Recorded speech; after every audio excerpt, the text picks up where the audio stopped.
నేను ఎప్పుడు ప్రజల మధ్యలో మరి వాళ్ళ సమస్యలు తీసుకుంటూ పేదల బడుగు బలైన వర్గాలకు బీసీలకు న్యాయం చేసే కార్యక్రమంలో అక్కడనే బిజీ ఉంటా. ఈరోజు మరి ఆ రోజు రాజశేఖర్ అన్నతో నేను వచ్చిన రోజు గుర్తుకొచ్చి 2 రోజుల క్రితమే అయిందేమో అనే ఒక బాధ కలిగింది. మరి నేను ఒకటే మాట చెప్తున్నా, కాంగ్రెస్ పార్టీ అన్నా, కాంగ్రెస్ పార్టీ పెద్దలన్నా మరి నా గౌరవం. ఎందుకంటే ఆ రోజు మీరు చూసిన రాజశేఖర రెడ్డి గారి గురించి ఎంత త్యాగం చేసినాం. మరి ఈరోజు కూడా ఒకటే, రేవంత్ అన్న ఇలా ముఖ్యమంత్రిగా మళ్ళా ఉండాలని ఒక బీసీ నాయకుడు మరి మహేష్ కుమార్ నిన్న పిసిసి అధ్యక్షుడు అయినందుకు మరి సంతోషపడుతూ ఇక్కడికి రావడం జరిగింది. నన్ను ఎవ్వరేం క్వశ్చన్లు అడగలేదు. మరి అందరూ కూడా నాకు దగ్గరే కాబట్టి నేను ఆ రోజు మరి రాహుల్ గాంధీ గారు మా దగ్గర పాదయాత్ర చేసిండు. రాహుల్ గాంధీ గారు అంటే నాకు గౌరవం కాబట్టి ఆ రోజు మరి నేను మాట్లాడడం జరిగింది. ఈరోజు కూడా సోనియా గాంధీ గారన్నా ఇక రాహుల్ గాంధీ గారిని ప్రధానమంత్రి చేయాలనే మరి ఆ తపన నా దగ్గర ఉంది. కాబట్టి మీరు ఎవ్వరు కూడా దీన్ని వేరే విధంగా అర్థం చేసుకోవద్దు. ఎప్పుడు కాంగ్రెస్ అంటే గౌరవం, దయచేసి దీన్ని వేరే విధంగా చిత్రీకరించవద్దని మరి కోరుకుంటున్నాను. రాహుల్ గాంధీని ప్రధాని చేయాలనుకునే కొండా మురళి సొంత పార్టీ ఎమ్మెల్యేల మీద, సొంత పార్టీ నాయకుల మీద బహిరంగంగా కామెంట్లు చేయడం వల్ల అది ఎంతవరకు మంచిదనుకుంటున్నారు? మంచిదో చెడ్డదో అనేది నా అంతరాత్మ తెలుస్తుంది అంతే తప్ప దాన్ని బహిరంగంగా చెప్పాలి అనేది అంతరాత్మ మీకు సంబంధించిన విషయం. కానీ ఎదుటి వాళ్ళని కూడా హట్ చేయదు కదా, వాళ్ళకు కూడా ఉంటుంది కదా అంతరాత్మ. అదేదో వివరణ వాళ్ళకి ఇవ్వడం జరిగింది. ఎవరికి ఇలా మల్లు రవణకు చెప్పడం జరిగింది. పొంగులేటిని టార్గెట్ చేస్తూ ఒక అంశాన్ని ప్రస్తావించారు. ఆయన అలా మామ రాజకీయాల్లో లేకుండా నేను చేశాను కాబట్టి ఇప్పుడు మమ్మల్ని ఇబ్బంది కొండా మురళి అంత బలహీనుడా? పొంగులేటి ఫోర్స్ చేస్తే కొండా మురళి రాజకీయంగా ఇబ్బంది పడేంత బలహీనుడా?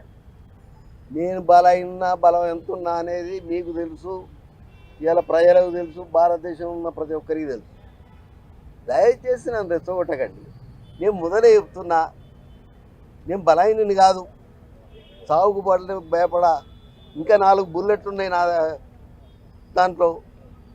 నేను అందుకే కొంచెం నీడకు వస్తారా అని అడిగినా. లేదు మేము మా మీడియా ఆయన చెప్పడం జరిగింది, అక్కడనే పెట్టిందన్నా ఎండైనా మీరు రండి అని. మీరు బలహీనులు కాదు, మీరు రెచ్చగొడితే రెచ్చిపోరు. కానీ పొంగులేటి శ్రీనివాస్ రెడ్డిని నియోజకవర్గంలో ఉన్నటువంటి ఎమ్మెల్యేలు అందరినీ ప్రస్తావిస్తూ వీళ్ళంతా ఇవన్నీ విషయాలు చేశారని చెప్పారు కదా. నాకు ఆ విషయమే తెలియదు. మరి మీరే సృష్టిస్తానేమో కానీ నాకు ఆ విషయం కూడా తెలియదు. ఒకటే మాట చెప్తున్నా మీకు, కాంగ్రెస్ పార్టీని గౌరవిస్తా అని చెప్తున్నా.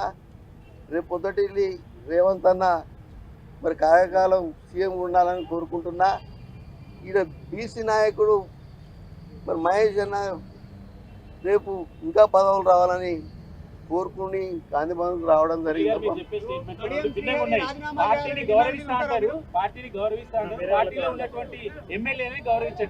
మీరు ఎన్టీవా? ఓకే, ఎవరు?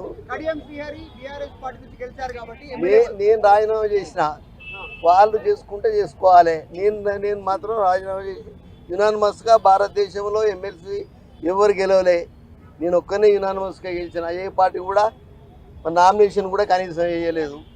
అయినా బయటకు వచ్చినప్పుడు నేను రాజీనామా చేసినప్పుడు ఆ రోజు మరి ఎవరైతే గౌడు మన టీఆర్ఎస్లో ఉండే ఆయన చెప్పిండు, మా చైర్మన్ గారు బీసీలల్లా నువ్వు ఒక మొగుని అన్నా అని అర్థమైంది కదా. ఈ బీసీలను ఊరకపోతే ఎట్లా? మీరు కూడా మమ్మల్ని కావాలని రెచ్చగొట్టుకుంటా. దయచేసి బీసీలను గౌరవించండి. బీసీ అది వాళ్ళకి ఎన్ని ఇబ్బందులు ఉన్నాయో నాకు తెలుసు. నేను మొన్న కూడా మాట్లాడినా, నేను అక్కడ వరంగల్లో మాట్లాడినా.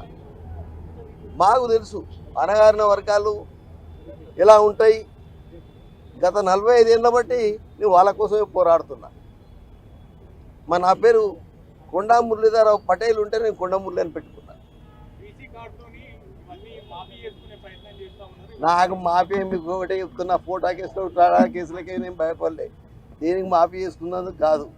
కాంగ్రెస్ అంటే నా ప్రభావం తగ్గితే ఇంతెందుకు, మీరంతెందుకు రావాలి? మీరే చెప్పండి దయచేసి.